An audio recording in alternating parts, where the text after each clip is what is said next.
પ્રધાનમંત્રી નરેન્દ્ર મોદી આજે પીપરહવાના પવિત્ર અવશેષોના પ્રદર્શનનું કરશે ઉદ્ઘાટન। ભગવાન બુદ્ધ સાથે સંકળાયેલી સાંસ્કૃતિક ધરોહર છે આ અવશેષો।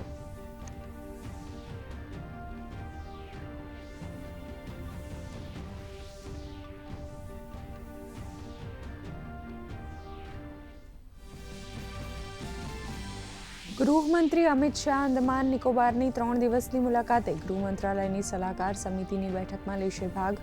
અનેક વિકાસ પરિયોજનાઓનું કરશે ઉદ્ઘાટન અને શિલાન્યાસ।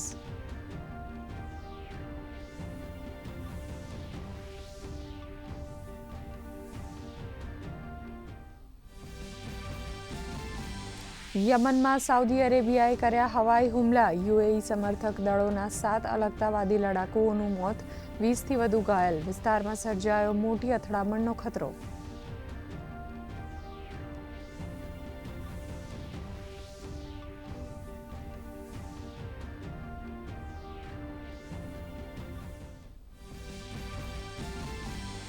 સમગ્ર ઉત્તર ભારતમાં પડી રહી છે કડકડતી ઠંડી। આજે દિલ્હી, પંજાબ, હરિયાણા, ચંડીગઢમાં ગાઢ ધુમ્મસનું રેડ એલર્ટ।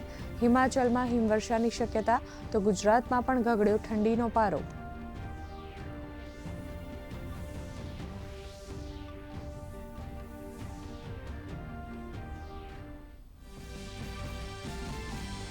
ગુજરાતમાં ગ્રીન કવર વધારવા 185 નદીના બંને કાંઠાની જમીન પર વન વિભાગ દ્વારા હાથ ધરાશે વૃક્ષ ઉછેર ઝુંબેશ।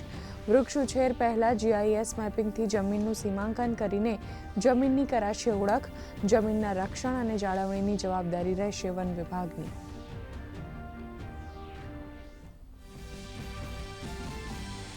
અમરેલી જિલ્લાના પ્રગતિશીલ ખેડૂતે પરંપરાગત ખેતી સાથે સૂર્યમુખીની ખેતીનો કર્યો નવતર પ્રયોગ। સાવરકુંડલાના મેવાસાના ખેડૂત ચણાના વાવેતરની સાથે સૂર્યમુખીની ખેતી થકી રળી રહ્યા છે રૂપિયા 5 થી 6 લાખની આવક।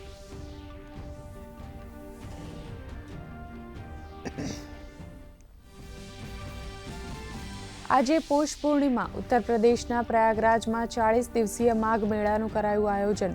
અલ્હાબાદ અને પ્રયાગરાજમાં સંગમ સ્થળે પવિત્ર ડૂબકી લગાવવા વહેલી સવારથી મોટી સંખ્યામાં ઉમટ્યા ભાવિક ભક્તો। શ્રદ્ધાળુઓને સહાય માટે યોગી સરકારે શરૂ કર્યું મેળા સેવા પોર્ટલ।